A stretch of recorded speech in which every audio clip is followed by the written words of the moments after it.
Good evening. आज एक कुछ बातें पूछी गई हैं, वो मेरे से कुछ बच्चों ने पूछी हैं कि क्या शून्यवाद का रूसी क्रांति से कोई संबंध था। कल इससे पहले की वीडियो में मैंने ये बात बताई थी। तो शून्यवाद क्या है? शून्यवाद फ्रेडरिक जैकोबी और फ्रेडरिक नीत्शे जैसे विद्वानों के विचारों पर आधारित है।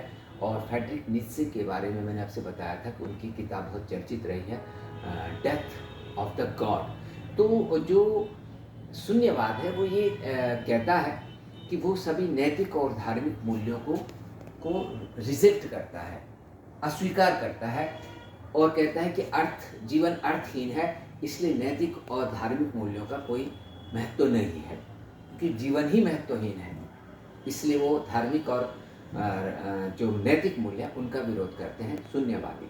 अब इसका सीधे रूसी क्रांति से संबंध था या नहीं, ये पूछा गया। तो रूसी क्रांति मूलतः मार्क्सवाद के विचारों पर, कार्ल मार्क्स के विचारों पर आधारित थी।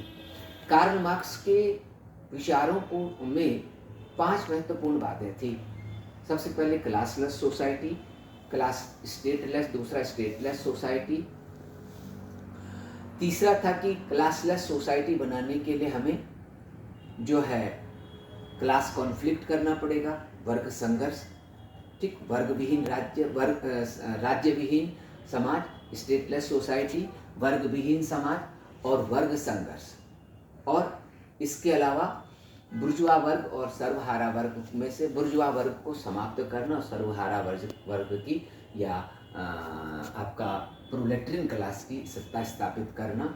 और कार्ल मार्क्स धर्म को अफीम कहते हैं। तो ये जो 5वां विचार था मार्क्स का, धर्म को अफीम मानना, ये कहीं ना कहीं शून्यवाद से प्रेरित माना जाता है। तो इसलिए अगर आपको इस पर ज़्यादा जानकारी चाहिए तो वो आप इसके Friedrich Nietzsche the death of the god का अध्ययन कर सकते हैं। गूगल पे अवेलेबल है, शॉर्ट में भी इसके बारे में आप जानकारी कलेक्ट कर सकते हैं। तो ये तो था कि क्या उसका प्रत्यक्ष योगदान था, प्रत्यक्ष योगदान नहीं था, लेकिन मार्क्स के विचारों के ऊपर इसका कुछ न कुछ असर था। तो ये थी बातें आपके मार्क्सवाद और फ्रेडरिक नीत्शे के शून्यवाद और रूसी क्रांति की। अब आपका कोई और प्रश्न हो तो आप हमें भेज सकते हैं, पूछ सकते हैं। Thank you.